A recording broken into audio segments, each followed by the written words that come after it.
Went to high school together. Really? Morning, everybody. I think we're ready to roll. We're holding on page 82.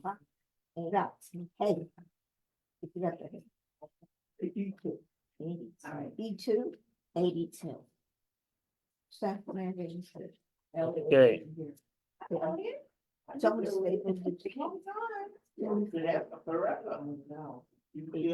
Keep yourself reminded. Okay, good morning, everybody.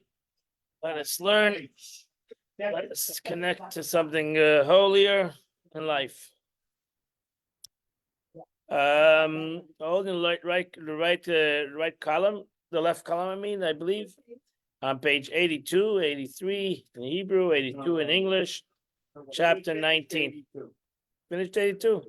We're on 80, 80. Yeah? We're on 83, 84. I don't remember, so don't ask me a question. I got notes. But where is that? Last Sunday we weren't here, it's fun, so I think we ended on 82. I don't remember. I don't think we The finished. force of the divine light of the ain't so. He has a few more days. Force, we finished 19? Chapter 40. Oh, chapter 20? No, the left column. We didn't get to the right column. We didn't finish the left column. Oh, yeah, okay. You have a secretary. Thank God. Thank God. Thank God. Thank God. So what did he say, 84? 84. Well, Zalzain 84. Sounds good to me too. So we learn, the Chassidus teaches us, Tanya, the Alter Rebbe, tried impressing us the concept of the divine soul, divine light, the divine godly soul that each and every one of us has, that we have a force within us that is godly, that is unlimited, and its unlimitedness comes because it comes from the wisdom of HaKadosh Baruch Hu, it comes from the wisdom of God. And since it comes from the wisdom of God, the concept of wisdom is the concept of unlimited, or the concept of something that has no limitation. Because if it has a limitation, then it's not the concept of wisdom. Then that's the aspect of wisdom. It may be the aspect of understanding, but it's not the concept of wisdom. So the force, let's read inside. The force of the divine light of the Ein Sof, blessed be He, that is closed in the soul, in the soul's chachma, is great and powerful enough to banish and repel the sitra achra and the clippers that could not even touch its garments. Meaning that you shouldn't think that your godly soul is so weak and so unpowerful.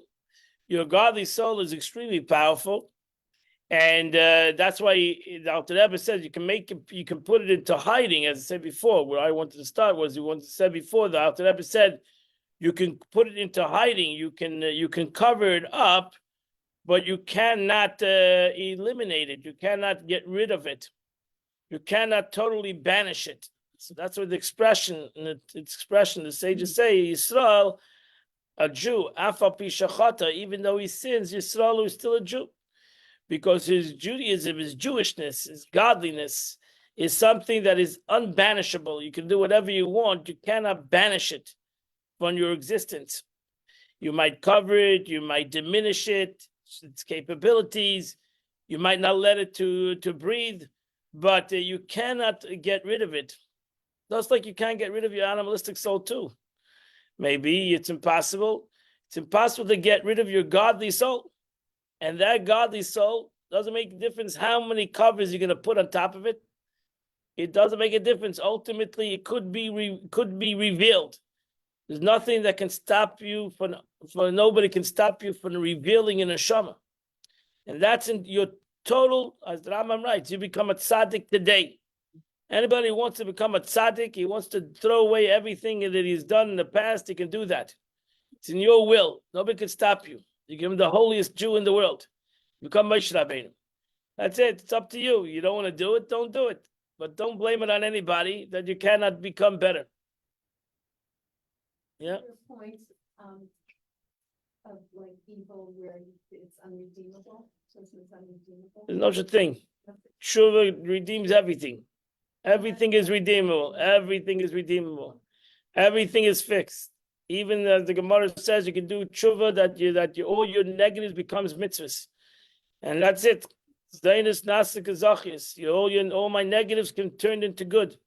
There's nothing in the world that can stop me from becoming a very righteous person and a very holy person. There's no such thing. Nothing can stop me. And everybody tells you, and what? True evil, like months, is not redeemable. Well, I'm not talking about that. I'm not talking about that. We're not talking about that. There's some. It's also redeemable. Everything is ultimately redeemable. Maybe the death is their redemption, but death also means the death of evil. It means that we hope and pray that they actually do redeem themselves. We're not looking for the death of anybody. We're looking for their redemption, for them to do tshuva. Some things they can't do tshuva on. If you murdered somebody, you can't do tshuva on that. So that you cannot do tshuva, but you can do tshuva on every other sin that you've done. There's certain things you rape somebody, you can't do tshuva either. But there's certain things you can't do tshuva on, and death is your tshuva. And but everything else you can do tshuva on. Anything you think you've done wrong, you can do tshuva on. And there's nothing that's ein davar ein tshuva. You know, the Gemara says that the great grandsons of Haman are teachers of children in Bnei Brak. That means that ultimately the great grandsons of Haman became Yidden. So that means they have transformation. Everything has transformation. Even Haman, who we go boo boo, ultimately is great. He has some great sages that come out from him, from Haman himself. Lot, who we condemn, ultimately great people come from him. So everybody has redemption, either through himself or through his children, his grandchildren, etc. Everything has redemption. There's no such thing in the world that doesn't have redemption in this world. And every person has redemption. There's no such thing as a person that could say that I'm unredemptive. I'm done. It's impossible for me to change. It's impossible for me to get rid of the past. That's an untrue statement. That is just basically your Yetzer Hara giving you an excuse to do everything bad. Because you say, basically, I'm a lost case, so therefore, why do I need to work on it? I'm a loser. I'm unredemptive. It's not true. That's it. It's an untrue statement. And that's our biggest problem, that we say we can't change. We just can't change. Just the way we are, just the way we brought up, just the way we think we can live our lives, and it's not true.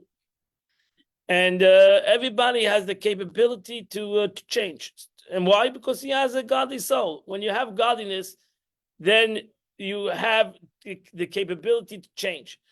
If you don't, if you're going to stuck and try to change from within, it's going to be very difficult to change from within. You need to change from without. You need to come bring something greater dimension within your existence.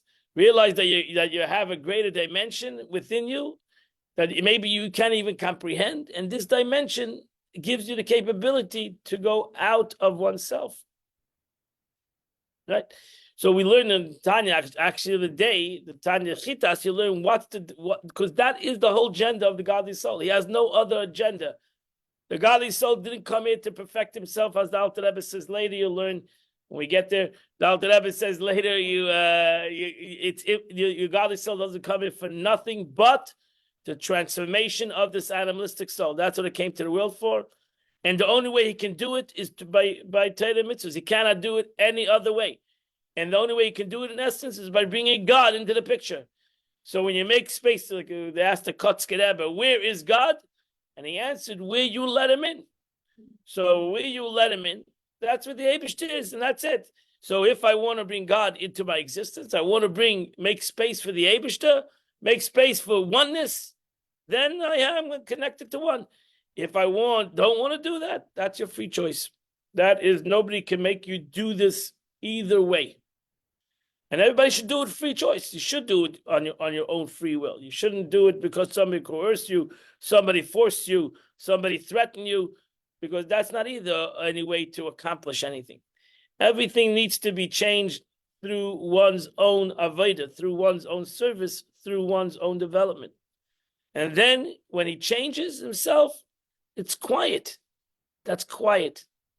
That's why when people boast that they changed, I'm sorry, but they didn't change. Things that change that really change is usually quiet. That's the difference between the first luchas and the second luchas. First luchas came through, it was a great change for the Jewish nation. It came through a lot of fanfare, but it didn't survive.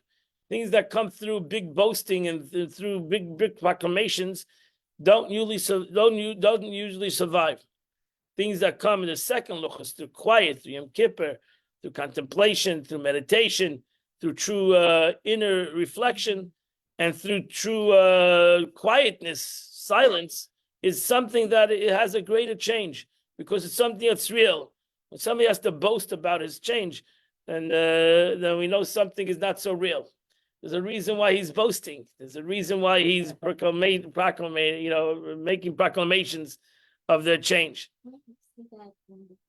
I'm confused with the first half. The first luchas came through great fanfare. There was koilus of rakim, and there were voices and big blowing shofars and big noise.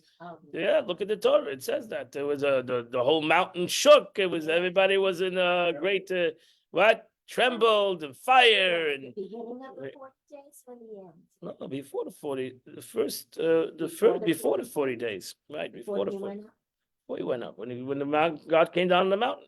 The second time he came down Yom Kippur, nobody knew what was happening. It was quiet. Everybody was fasting. Everybody was doing Yom Kippur, and Moshe Rabbeinu came down to second luchas. That's it. And that's what survived. So what do you learn from that? You learn that not fanfare is always the way of doing things. Hatzna leches im Hashem alekecha. The verse says, "Go discreetly with God." God is the bracha is another expression in the Talmud. Ein bracha mitzuya ala sum min ha'ayin. Usually, a blessing happens something that's hidden from the eye. Blessings usually come in a discreet way. They don't come in a big mentioned way. It comes in a discreet way, in a very quiet kind of a fashion, in a very quiet, discreet situation. We see that the whole Purim, so the whole victory happened in a very personal chamber of a king and a queen and a party. Didn't happen in a very didn't happen in a very open manner. It happened in a very discreet manner. Very discreet manner. Nobody knew what was happening till it happened. So the Eibishter comes down in many ways in a hatzna leches, in a very discreet way. And the truth is that is your truth. Chachma is a discreet kind. It's hidden. That's why it's called hidden. You have an ava misoteres, you have a hidden love. You have an open love, what everybody sees. Wow, you're such a lovable guy. You're such a holy guy. Look how he shakes and davening. Look how he's walking. But nobody knows really who you are. Right? Nobody knows. The Kabbalah says the only two entities know who you are: your wife and God. So, right. So you can fake everybody else. Then your wife tells you you're a schlepper, and that's it. So that's it. That's the way it is because that's the way it is. Only one knows your spouse knows who you are.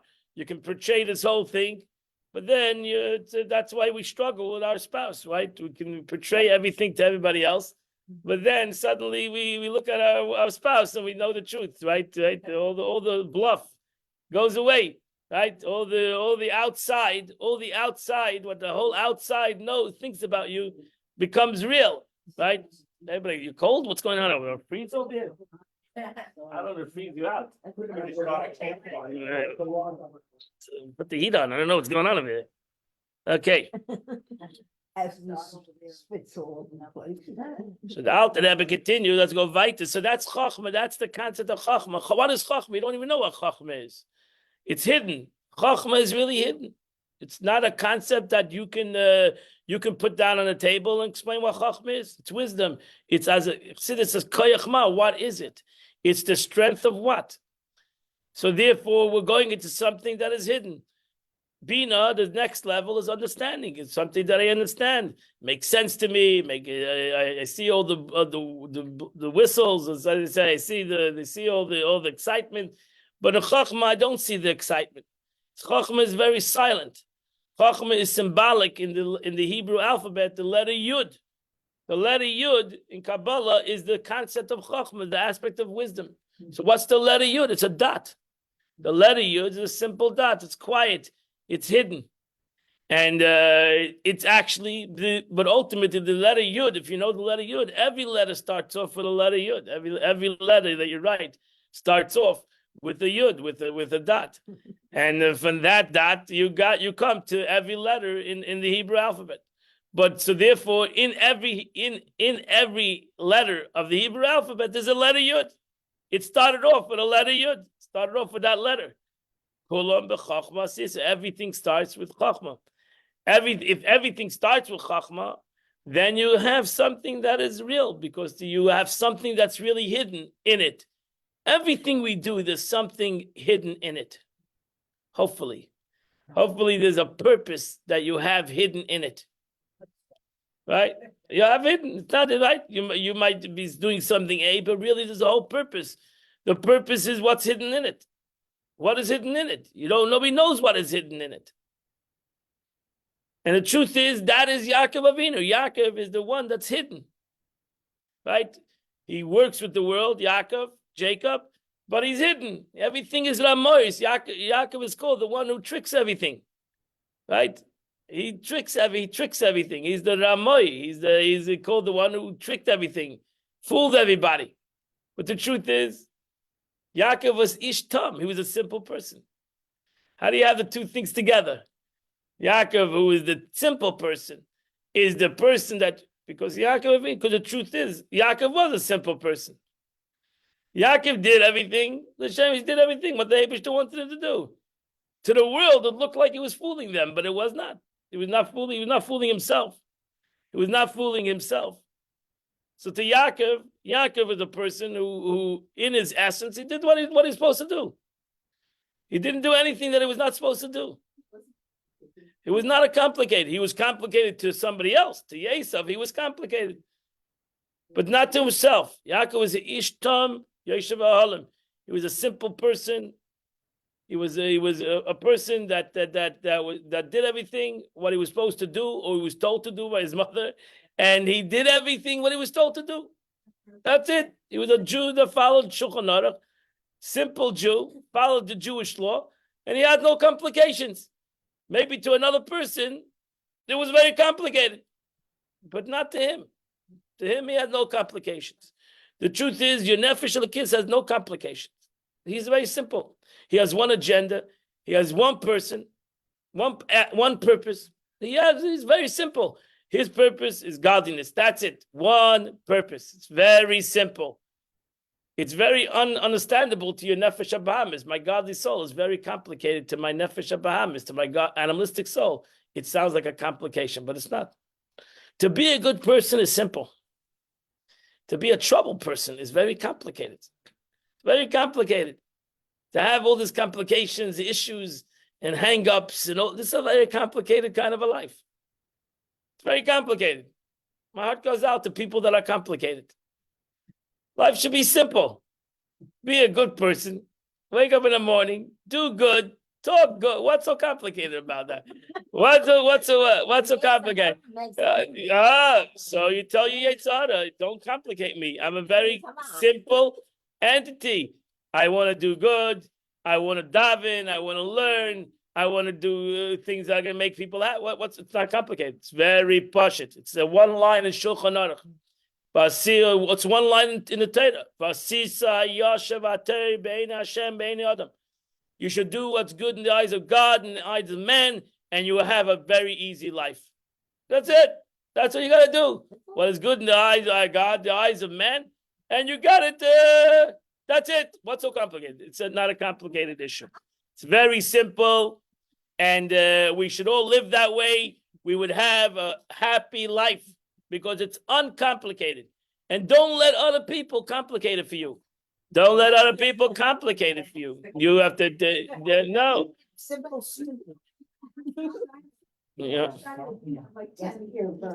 No. No. Ask a Shaila, a Rav. If you have a problem, you ask a Shaila from a Rav. You don't expect 10, but he'll give you one response. If you're going to go learn halacha, then you're going to hear 10 responses. When you ask a Shaila, Rav, he'll tell you one response. Do this, don't do that. Simple answer. You might not like the answer, but that's the answer. It's a simple answer. It's a simple yes or no. That's it. That when you go to a rabbi, you're not asking a shayla to get complicated. You're asking a shayla from a rav. He should tell you yes or no. And if a rav cannot answer you that answer, then he go to another rav because he's not doing his job. So a rav needs to answer you yes or no, kosher or not kosher. He's not supposed to go sit and learn the Gemara with you, and that will get complicated. But he's supposed to tell you this is good and that's not good. End of story. You don't want to follow me? That's your choice. But that's I'm telling you, this is kosher and that's not kosher. This you should do and that you should not do. End of story. Bar Hashem zu halacha. Once a Rav passes you, you're not allowed to pay Allah, go to another Rav. Right? Once a Rav passes you, you have to follow that law. Black and white, there's gray. There's no gray in Jewish law. That's it. Once Dvar Hashem, then there's no gray. If a rabbi tells you do A, that's not gray anymore. You shouldn't say there's a gray area. Do this or don't do that. That's it. That's Shulchan Aruch. You learn Shulchan Aruch. Code of Jewish law tells you do this, don't do that. It tells you how to put your sock on in the morning. Put your right sock and then put your left sock. That's it. That's no grayness. There's no grayness. There's no gray. It's do this, don't do that. When it comes to your emotions, it gets gray. When it comes to your emotions, your feelings, oh, now we get good. Now we get right. Now it's different. But when it comes to Dvar Hashem, what to do and what not to do, is no grayness. Straightforward. Straightforward. So therefore, like for example, I'll give you when it comes to emotion. The Gemara says, don't talk to somebody who's angry. It's a simple answer. Don't get involved with a person that has issues. Don't get involved. Why are you getting involved? You want to get involved? That's your issue. I would tell you a simple answer. Don't get involved. Don't get involved in other people's issues. Don't get involved in other people's marriage problems. Don't get involved. Don't get involved. Don't get involved. It's not your place. Go to a professional. End the story. Don't go to right. Go to a professional. Go to professionals. That's why you're professional. It might cost you money, but you go to a professional. That's it. Finished. Not getting involved. That's it. Not getting involved. We get involved in things we shouldn't get involved in. Yeah. And it makes it more complicated. Makes it more complicated. And therefore, that Shulchan Aruch will tell you everything. Shulchan Aruch will tell you everything. Right? It'll tell you how to respond. The Torah says you should rebuke somebody else. You have to be careful not to, if you know your rebuke is just going to create a negative, you shouldn't rebuke somebody else. You know, you just there's etc. There's laws. Mix out. Or as the Gemara says, first fix yourself, then worry about somebody else. Then fix somebody. Are you Pasha perfect? I have the right to rebuke somebody else. No, I'm not perfect myself, and therefore fix myself, and then worry about somebody else. But I heard. And therefore, I'm not trying to fix anybody here. I'm trying to fix myself. That's it. Which no, you will not beyond help. Everybody is hopefully not beyond help. Rabbi, if you But- have to Correct. Stay in your own lane. There's nothing wrong with that. doing something that's You have to know how to do it. You have to know what to do. If you don't know how to do it, stay in your own lane. Don't get involved. It's not a mitzvah to get involved in somebody else's life. Unless you know how to do it. How do you do it? That's why the Gemara says, that's why it says in the Mishnah, Siyag la'chochma shtika. The greatest boundary for wisdom is silence. Yay. If we could keep our mouths shut, we would be much happier. We'd be much happier. Even our marriages will be much happier. We'd be much happier if we learn to shut up and not to say things that we shouldn't say. Because that's because wisdom, the second you say something, now your wisdom has been tainted. Now you have boxed your wisdom, and now what you wanted to really accomplish might have been totally wrong, boxed wrongly. And here you had unbelievable wisdom how you're going to affect the situation, but you had to say it, and suddenly when you said it, it came out wrong. And your whole philosophy went down the chute. That's it. They went down the wrong way. So be careful. That's it. But you should realize, Now, is it a parent's responsibility, once your child is grown, to give them advice about Judaism? Or because they're adults? Be very careful. Be very careful. Be very careful. It's not. You might it might might backfire on you, and that's not your. That's not. Come to you. That's not You pray for them. That's Yeah. Pray. No, you would say to your children at what age that when you want to have information, come to me. So Until you don't, my father before I got married said, I'm going to tell you what to do until you get married. Once you get married, I'm out. You're on your own. Unless you come and you ask me. And you know what? He did lived up to that. That I asked him a lot of things every day. But he didn't tell me he used to come here. He never said anything, even though I knew that he was not happy with this, maybe not happy with that. But he didn't say anything. Because that's the way it should be. You have to be there for your children. Kids to yeshiva, and then after yeshiva, they decide that life is too difficult being Orthodox. You just have to keep your mouth shut, Correct. even though you. Unless you want to lose your children. Yeah, you can with love. That's it. It's not gonna work. It's not gonna work.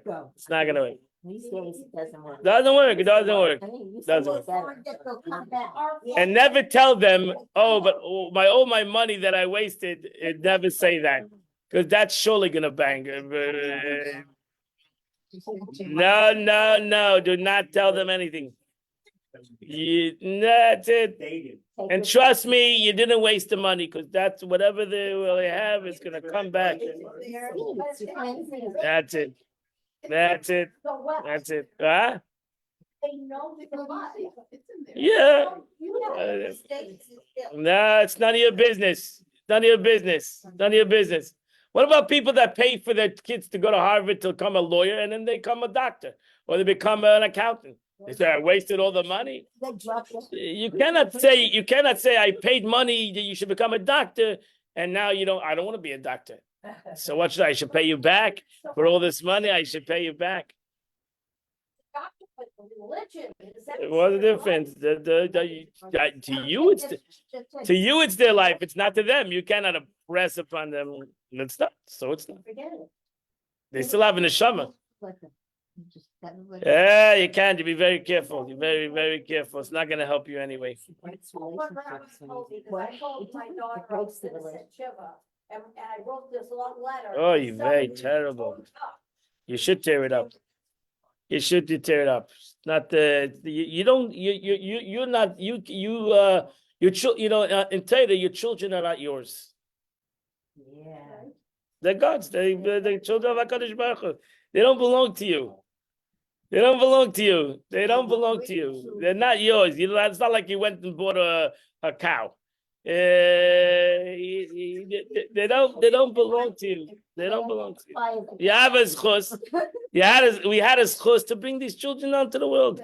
That's our merit. The Eibusha gave us the merit that we brought them down to the world. And that's it. Now they have to live their life. They have to have their own journey. They have to have their own. You would give them all the tools.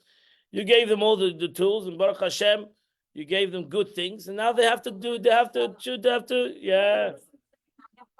Shut up. Yes, Siri. I don't want to be so harsh, but yes, you need to learn.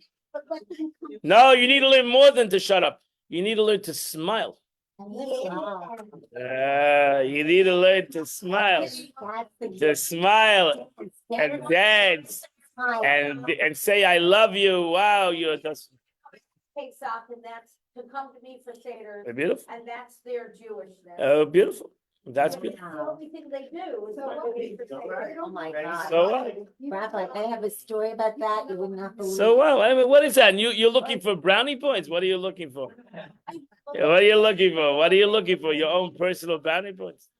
That's their avodah. That's their avodah. You brought them down. They have their own avodah. They don't have to live through you. It's not their They have their own avodah. It's self-understood. It's a hard thing. I'm not arguing with you. We pray to have nachas for our children. No arguments. But what is nachas? You can have nachas that they're decent human beings, and so that you should have a lot of nachas. Trust me. You have a lot of children that are on drugs and the race are doing. So you have to be thankful that you have these that you have good kids. Where did it say? Where did it say that? That don't want anything. Beautiful, Baruch Hashem. My parents were so upset when I became religious and Right, they showed their disappointment and it almost broke the relationship. right. So it can go the other way too, It goes both ways. you know, so. the Therefore- good thing is to keep your mouth shut. No, the best thing is to My be mama a Yiddish mama and a Yiddish tata, that we're there for our children. And whatever they do, we're there for them and we love them and we don't have any conditions to this relationship. And it's unconditional relationship. Whatever they are, it's unconditional. And the second is conditions, then we teach them something that we teach them also the way they'll treat their children. That is conditional. It has to be unconditional, and because they are you. In essence, that's what Chachma. Chachma tells you they are you. They are you. Even though they're not exactly like you, but they are you. They are you. They're your children. They're you. They're my children. So even though they're not exactly like me, my children didn't go into the same business like me. So they didn't go into, I would love them to go into the business like me. No, they're not me. They're not me. They're not me. I'm me, and I have my children, Baruch Hashem, who can give me nachas in many different ways. And that's what's important. It's not important that they are like me or they are not like me. I want my children to be better than me. But the Gemara says a parent wants their children to be better. What means better? Do we have a deciding what is better? I make a decision. What's better? You have a Jew that is from a Jew, but he's not a nice person. You have somebody who's not from is a nice person. Who decides who's better? I don't know. I don't make any such kind of decision. I don't make such kind of decisions. What? We don't know. We don't know what the Eibishter brings on the neshama to the world and what he's supposed to do in the world. The Baal Shem Tov said the neshama came down for the world maybe to do one mitzvah. So how do we know what the neshama came down to the world for? Truth is, the neshama came down to the world to be a better person, and one mitzvah. You flipped it around. The neshama really came down to the world to be a good person, and that's what main thing you should have be in your focus. That they're good people. That is really the purpose, to be a good person and to do one mitzvah. So get him to do one mitzvah. That's it. Don't worry more than that. That's And it. let's bring it back to What do you Hashem, know? because I say Hashem is probably looking down and saying, you know, oh, my kids, they don't do this, they don't do that, you know. But he loves us unconditionally, even Correct. though we're very far from perfect. So Correct. why I'm supposed to emulate Hashem, and that's what Hashem is doing. Unconditional. He's loving us. Unconditional even if we love. don't do That's it. everything. And when you say things that you shouldn't say it. But there's What? a contradiction here, because you said, get them to do one mitzvah, so that's. In a positive way. You invite him to the Seder. You get him to get him in a positive way. Get him to do a mitzvah. Right? There's a lot of things you could do in a very positive way to get him to do a mitzvah. You know what I mean? But don't force him to do a mitzvah. You're not going to be able to do that either. And you shouldn't do that. They're human beings. My example is good. Every person needs to have freedom. They don't want to feel that they're under constraint. Not of their parents. You don't want your children to have to go to psychiatrists for you and talk about you. So you want your parent, you want your children to say, wow, we had a loving parent. They were loving, even though we were not the same. We had different paths in life. And that's chachma. That's chachma. That's thinking out of the box. I know that's not an easy thing, but that's what the Eibishter wanted. I know that, for example, when he went the other way, the Rebbe would say to kids who came from that you didn't come to the world to educate your parents. That's not your obligation. You're not allowed to educate your parents up here, Allah. So you're not allowed to tell your parents they're doing right or wrong. You're not allowed to do that. You're not allowed to do it. And that's not your job. Your job is to give them nachas. Figure out how to give them nachas. So if they're not happy that you keep me Shabbos, figure out to bring them Sunday, bring them breakfast. You know what I mean? Show them you care about them on Sunday. But if you don't show them any ava, If you don't show any respect, why then it's would they look at everything as a negative thing? For one of my children, this child, was having a very hard time and doing stuff that, I wasn't so approving of, and I spoke to, Rabbi Twersky, and he said to me, he has his own journey. That's- That changed everything. for him. But that's true. That's Tanya had to let them go. That's true. Every person has their own journey. Yeah, the person, you should know, even in a relationship, two people come together, everyone has their own journey. They might have a community journey, a family journey, but they have their own journey. And that's the beauty. The beauty is everyone has their own journey. And that's the beauty of a family. You can have 4 or 5 or 6 kids. Everyone has their own journey. The beauty is that we can come together, even though we have our own journeys. We're one family. And a family can come together in peace and in harmony. Why? Because not that we have to come together as one. We come together as different, but we have one journey. We're the Book family, and we're one family. And we can have different journeys, but then we have a community journey. The same thing in the Eibishter wanted every Jew should have his own journey, and then to come together in a community and be part of a but don't separate yourself from the community. And be part of a community journey and be part of a family journey. So you have to know how to do that b'chokhmah. That's why it says, "Bons isha chokhmas isha bonsa beisa." The wisdom of a woman creates the family. So hopefully, why do you say the wisdom of a woman? Because woman is bina. the woman is bina. If she can go to be chachmas isha, to connect to her chachma, then bonsa beisa, then you're going to build a home. If you're going to build it only on your understanding, it's going to be very unhappy home. You're going to have a very unhappy home because God is not going to give you the children that you per se want. God's going to give you children that you need.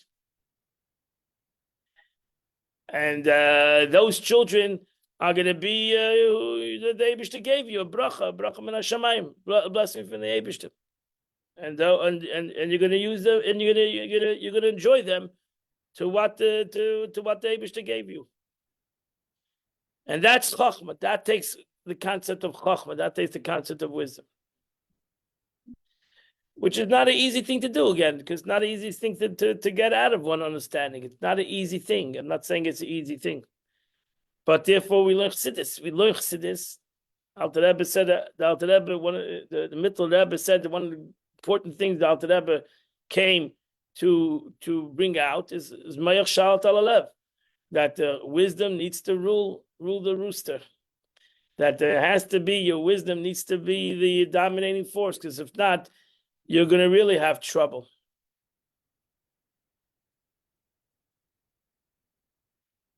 So let's go back to it, right? So you have therefore you always have to tell yourself your wisdom is greater. You have the capability to go higher. There's no question about it. If you fall into the hole that you don't, then you're never going to be able. Then there's still we're wasting our time.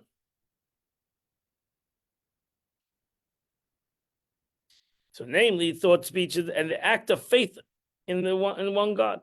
In other words, it enables one to withstand the test of self-sacrifice to the extent of refusing to do one single act that is contrary to the faith in one God. So even though I might have an understanding of this is the way I should do, but then my chachma says no. You're right. I want to do it. I have a desire to, but my wisdom says no. Don't do it, or do it, whatever the aspect might be. So my chachma always tells me, wait a second. You're right. You're enjoying it. You think you got to say it. You have the right to say it. Everything fits well, but don't do it.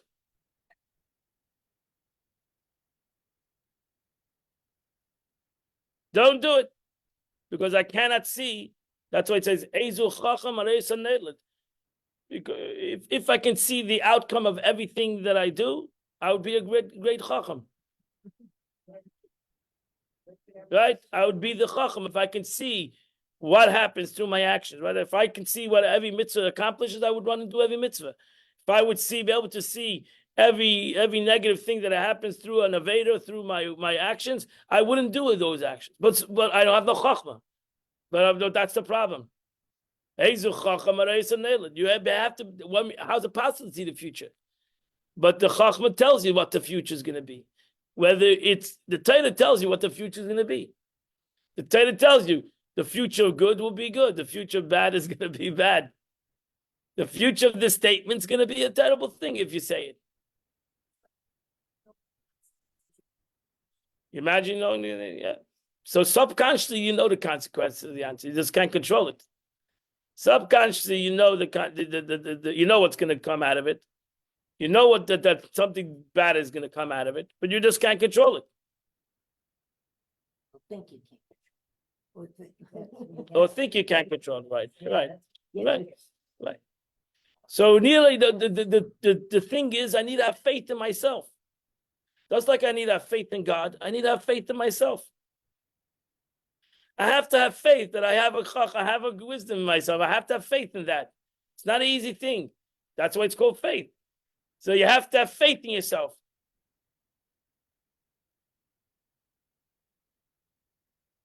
Right? We have to simply trust ourselves.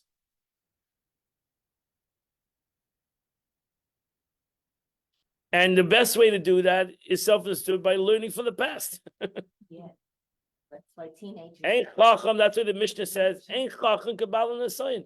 There's no greater wisdom than somebody who's gone through it. Mm-hmm. So we've gone through it. We all gone through it. We all know exactly what it's going to be. We should learn from our. We should learn. We should. Don't need to fix it. Just don't do it.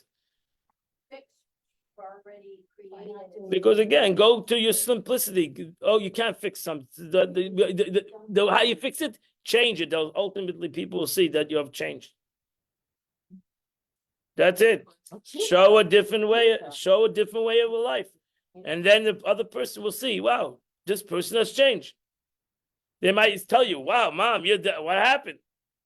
And then you have to be honest. Then you have to be honest and say, "You know what? I realized I made a mistake, and I'm sorry." For life. So change it.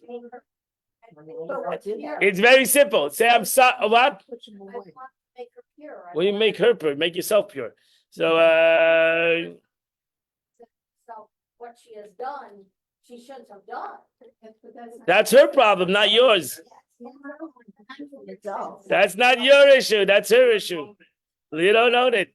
You don't own it. You own you own the way you responded to it. You don't own her. She doesn't belong to you. She's not yours. Did she? She's not yours. She's herself. Okay, let's finish it. Let's finish. Okay. Yeah, soon. Let's try to get over this. Let's go right. I'm gonna love it. Okay. How you correct? I'm sorry. I'm sorry. That's tshuva. I am sorry. What? And I'm never gonna do it again. I'm never gonna do it again. I'm sorry. I'm never gonna do it again. No, there's no next time. I'm never gonna do it again because I realize it's not right. Not I'm sorry, fake sorry. I realize it's not right. It was unright, and that's right. I'm not here. You live your life, and it's not my business. So you let them, but here's a question. If you keep Shabbos and you have a Shabbos home and they don't want to keep Shabbos and they don't want that, how do you? You invite them. You say when you come to the house, you keep Shabbos. Like she doesn't want. So they don't invite on Shabbos. Invite them on Sunday. Invite them on Sunday. That's it. There's that. Thank you very much. That's her choice. That's your choice. Shower her with love. Again, because there's only one reason. Because you broke the relationship. You need to fix it. You gotta say, I'm sorry. And that's it. You got. I'm sorry. So don't have her around when there is a Jewish holiday. No, that's not the point. She knows that. I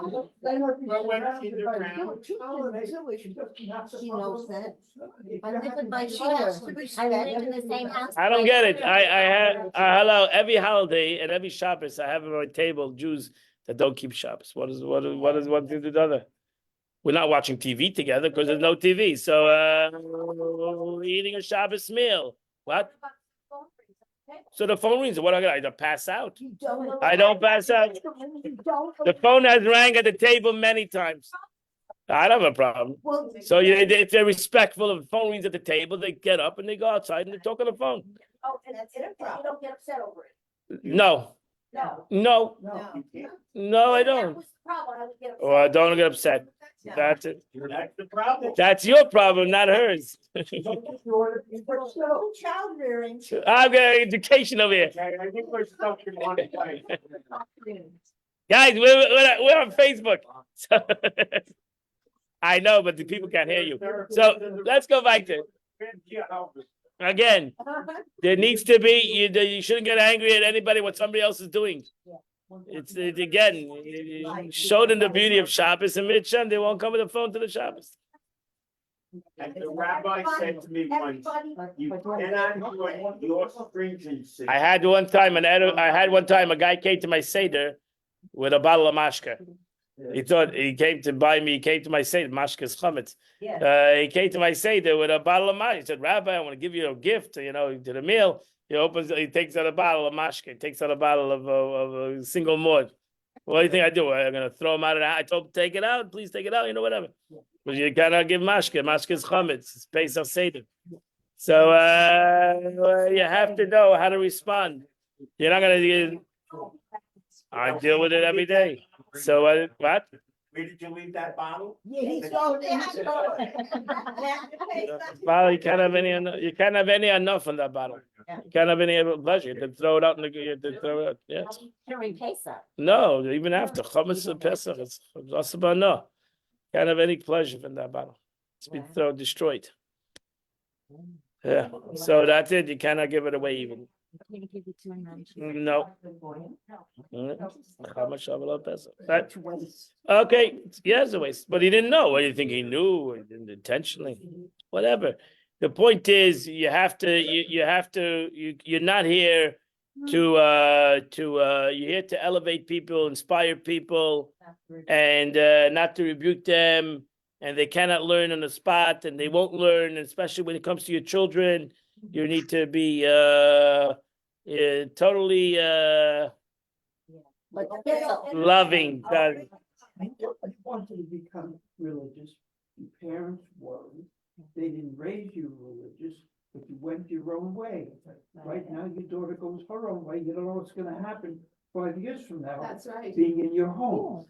Correct. Very good. Correct. Okay, let's go right in the speak. Let's go right to the Tanya. So the truth is,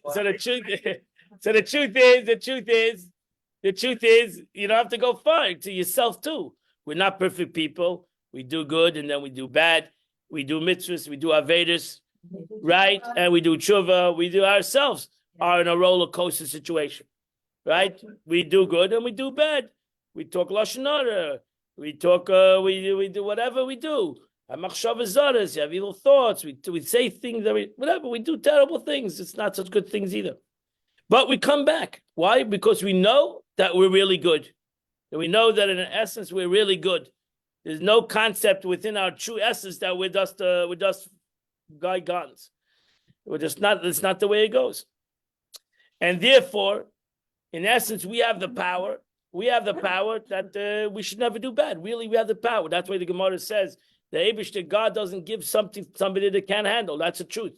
And if God tells you that these are the things every Jew can handle it. There's no question about it. There's no excuse really. There's no excuse that a Jew cannot keep Shabbos or cannot keep kosher or cannot keep whatever, every mitzvah in the Torah. There's no excuse. Why? Because we're Jews and we have the capability to do everything that God asks us to do because we're superhuman. We're Superman. And we have those capabilities. Don't diminish your value. The truth is, we came to the way you deal with others and make them valuable. Right? Make them valuable. I said yesterday, a teacher asked us to class, you take a piece of paper and you put a dot on it, right? And he asked the class, what do you see? And everybody says, what do you see? You see the dot. But 99% is the paper, right? 99.9 is clear. Why does everybody accentuate the dot? Because you did it. Why do we accentuate the dot? Right? I put a dot, and some people, right? Some people use the paper. You have some people who are such kind of people that they can't even use the paper anymore. They had a dot. They throw the paper away. It's garbage. It has a dot. It's a chman. What do you mean? You have the 99.9% of the paper is white. So why are you throwing it out because of the dot? Right? So some people, the dot is like the whole thing. The dot has ruined the whole paper. The whole paper, and I was going to go because of that dot. OCD people, yeah, chmanis. So the dot. So the Alter Rebbe says you do that same thing also. The dot becomes more than the whole paper, right? So the dot becomes the dot. Now the dot has become the beginning and end of everything, and we throw it away. We'll go to the dot. What happened to the other whole paper? Why did the other whole paper have to go to the garbage because of that dot? But what's the dot lashon hara? It doesn't make difference what the dot is. It's a dot. It's not the whole paper. Not the whole paper. And therefore, don't throw out the paper because of the dot. Why are you looking at the dot? Ignore the dot, look at the paper, and forget the dot. Make a flower out. That's it. You still right to do the dot something. Start a word with the dot, whatever. Figure out what to do with the dot. Don't make the dot the whole existence. But that's human beings. We love, especially with others. We look at the person, we accentuate the dot. What do you mean? It's a beautiful person. There's a lot of beauty. No, the dot. Oh, she's this, she's that. She's not nice. But one dot, we destroy everything. One dot creates a havoc. What? Isn't the dot the yud that you were talking about? That's very good. Thank you very much. That's correct. That's correct. That's correct. The dot, it could be the yud. 100%. 100%. The Rebbe would say the dot is the yud because the dot is when you went out of the box, you did something negative. Now take the negative that you went out of the box and use it for positive. Yeah. And that's the way you got to use the yud. That's the way it's a yud, maybe. So the dot, the Chassidus says you have to look at the negative. Both negative and positive is going out of the way. The mitzvah is going out, the holiness, and the negative is also going out of the normal path of a person. So you have to take it's like stepping back. So the only way you can go further is by stepping back. The only way you can sometimes go ahead is by stepping back. That's what you got to do. You got to take that dot and turn it into something good. Take the dot and turn it into something good.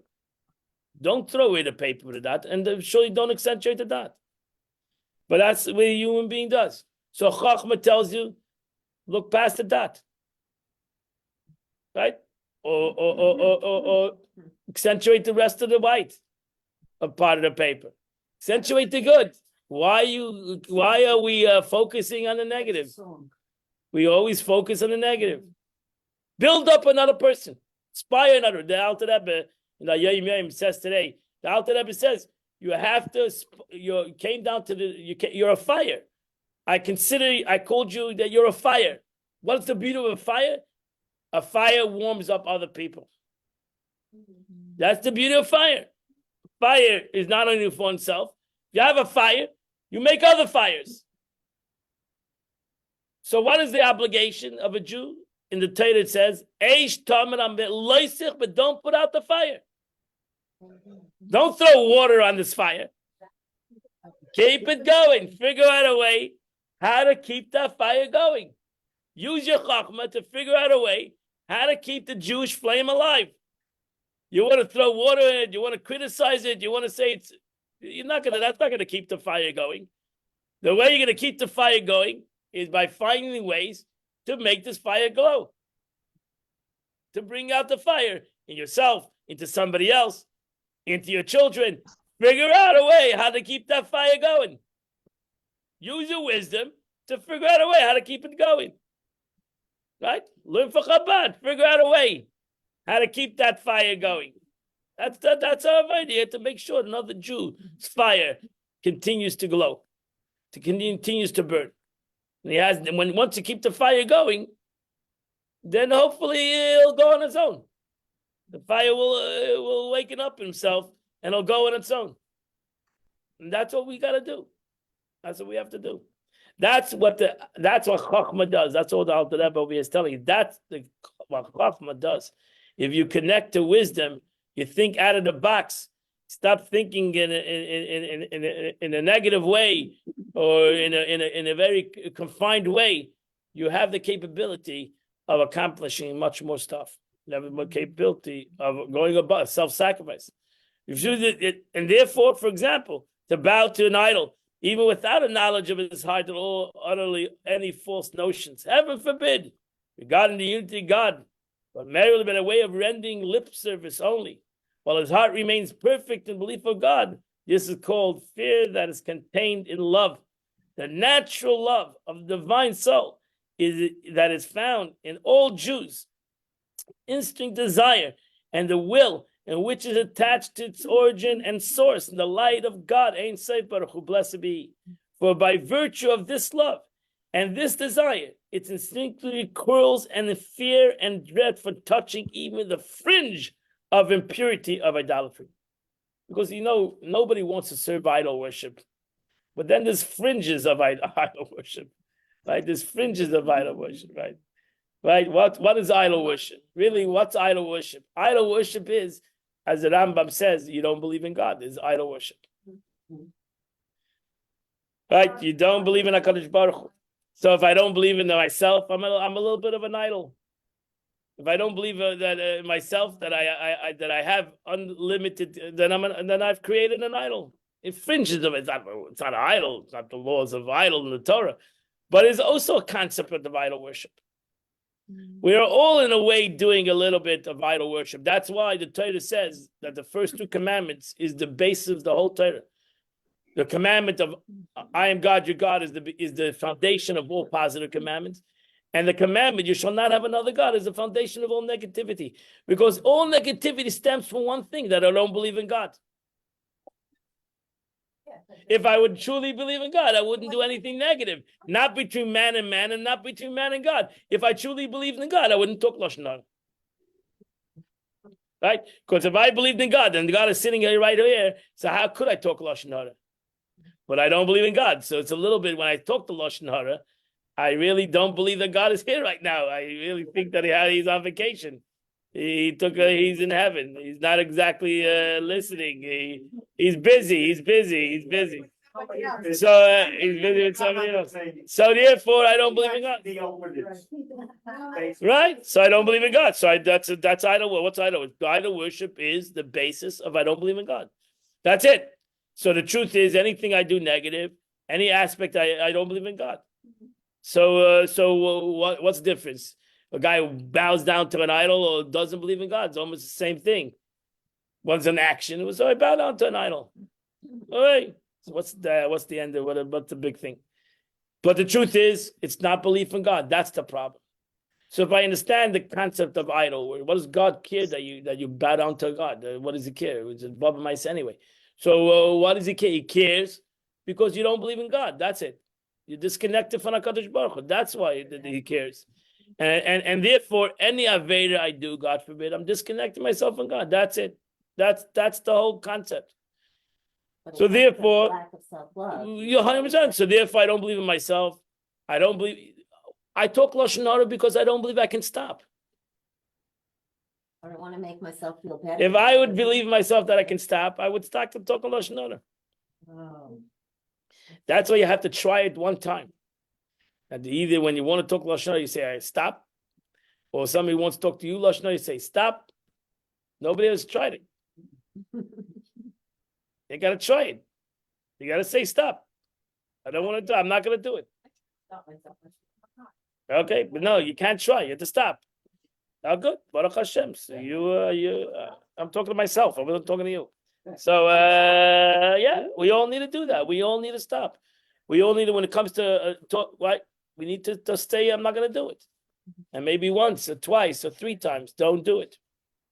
So I want to say something to somebody else. It's going to say stop. That's it. I'm not going to do it. Yeah. It's never ending because you have a never ending. Heaven been with denies God, even with much such contact involves only in outer garments. Say, what's the difference? It's only an outer thing. In inner, I'm a holy person, but I'm only speaking, whatever. Namely, speech and act without the faith whatsoever in his heart. So a person might fool himself the same way. Sure, I believe God, but whatever. Right now, I'm gonna express myself negatively. I still believe in God. But the truth is, the second I did it, cut myself off on HaKadosh Baruch Hu. I did Avodah Zarah. I shouldn't have other gods. I separate that aspect. So that moment, what means I separate? So I didn't believe him. That's it. I don't believe that Eibishter is involved in this situation. So therefore, I give myself the right to do it. So it's all about faith in God. It's all about faith in yourself, and to realize that the only thing that you're in control of, really, is yourself and myself. That's the only thing that I'm really, and that's the only thing I should be in control of. That's the only thing I should be in control of is myself. I'm not here. I didn't come to the world to control anybody else. I didn't come to the world to control my wife. I didn't come to the world to control my children. I didn't come to the world to control you. I didn't come to the world to control anybody. I came in the world to control myself. I say a bracha every Shabbos. We make a bracha for the soldiers, and what we say that the world realize the dominion is yours, right?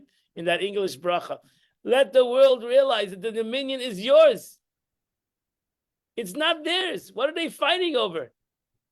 It's not theirs. This whole world belongs to you. It doesn't belong to them. So the world needs to realize that the dominion is yours, not theirs. The Eibishter gave them a world to live in it, to make it more beautiful.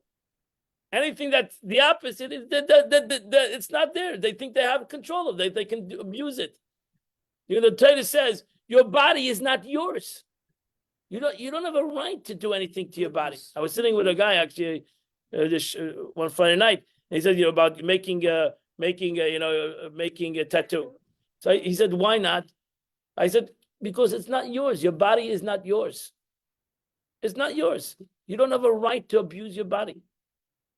It's not yours. You imagine if I gave you something, and I come back and there's something you decided you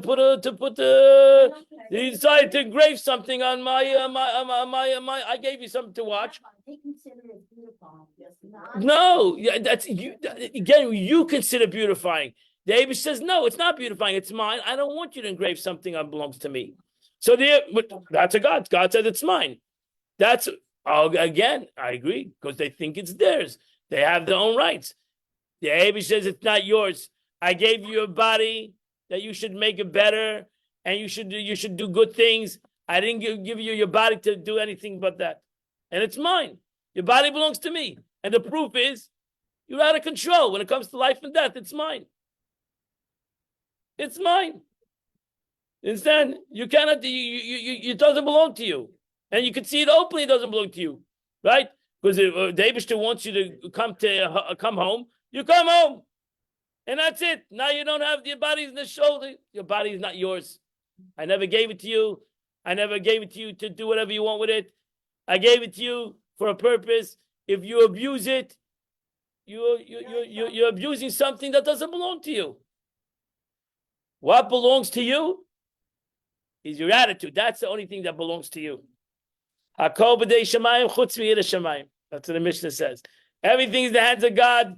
Everything God gives us, everything is the attitude that you're gonna do things in a positive, or you're gonna do things in a negative. That is what belongs to you. Let us use it out correctly. That's it. Use it out correctly. Right. I'm gonna get over. God bless you all, everybody. We have a Wait, story. Rabbi Booker, can I ask?